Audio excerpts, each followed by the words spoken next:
Hi friends, welcome back.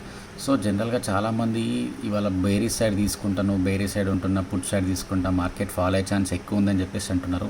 So ఆ బేసికల్ అట్లా ఉండదు. ఎందుకంటే సో మనం ఒకవేళ ప్రీవియస్ డే చార్ట్స్ అబ్జర్వ్ చేసినాం అనుకోండి, సో మనకి చాలా క్లారిటీ వచ్చేస్తుంది.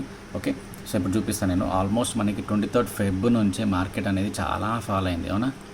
సో ఆల్మోస్ట్ ఎంత 47,280 నుంచి చూసుకుంటే 45,660, అంటే 1600 పాయింట్స్ అనేది మనకి ఫాల్ అయింది మార్కెట్ అనేది. సో ఇంత ఫాల్ అయిన తర్వాత కూడా మార్కెట్లో ఆప్షన్ సెల్లర్స్ ఉంటారా అంటే ఉండరు. ఎందుకంటే మంత్లీ ఎక్స్పైరీ వల్ల ఒకవేళ ఎక్స్పైరీ డే నెక్స్ట్ వీక్ ఉందనుకోండి, ఇంకా ఫాల్ అవుతుండే మార్కెట్ 45,000 వరకు వస్తుండే. బట్ ఇప్పుడు ఎందుకు ఇక్కడ స్టక్ అయిపోయి ఇక్కడ ఆగిపోయిందంటే రీజన్ చెప్తాను మీకు. సో చూడండి, మనం ఒకవేళ ప్రీవియస్ డే చార్ట్ చూసినాం అనుకోండి, ఇక్కడ చూడండి కింద మీరు డేట్ కూడా కనిపిస్తుంది, 15th Feb 2024. ఓకే, ఒకవేళ ఇక్కడ మార్కెట్ అనేది బ్రేక్ అయింది, ఇది బ్రేక్ అయ్యి మార్కెట్ పైనకి వెళ్ళి మళ్ళీ రీటెస్ట్ అయింది. ఓకే, 14th నాడు బ్రేక్ అయింది, పైనకి వెళ్ళింది, అండ్ 15th నాడు గ్యాప్ డౌన్ అయినట్టుంది, and again it will go to up side. Okay, if మనం ఒక చార్ట్ని అంటే ఒక నార్మల్గా ఇక్కడ ఒక లెవెల్ని మనం డ్రా చేసినాం అనుకోండి. ఎగ్జాంపుల్ చూడండి, ఈ హై నుంచి నేను ఇక్కడ డ్రా చేస్తున్నా. ఓకే, సో మార్కెట్ అనేది ఈ రేంజ్లోనే ఉన్నది చూడండి కంప్లీట్గా.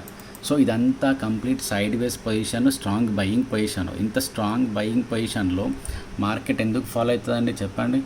ఏ రీజన్ తోటి ఫాలో అవుతుంది? సో అందుకే మార్కెట్ ఇవాళ ఇక్కడ ఓపెన్ అయిన తర్వాత మార్కెట్ పైనకి వెళ్ళింది, సేమ్ ఎగ్జాక్ట్ లెవెల్ దాకా వచ్చినాక మళ్ళీ మార్కెట్ డౌన్ సైడ్ అయిన తర్వాత ఏమైంది? మార్కెట్ అప్పటికి సెల్లర్స్ అనేవాళ్ళు మ్యాక్సిమం ఎగ్జిట్ అయిపోయినాక ఎవరు ఉన్నారు? ఇక నెక్స్ట్ బయ్యర్స్ ఉన్నారు, అవునా?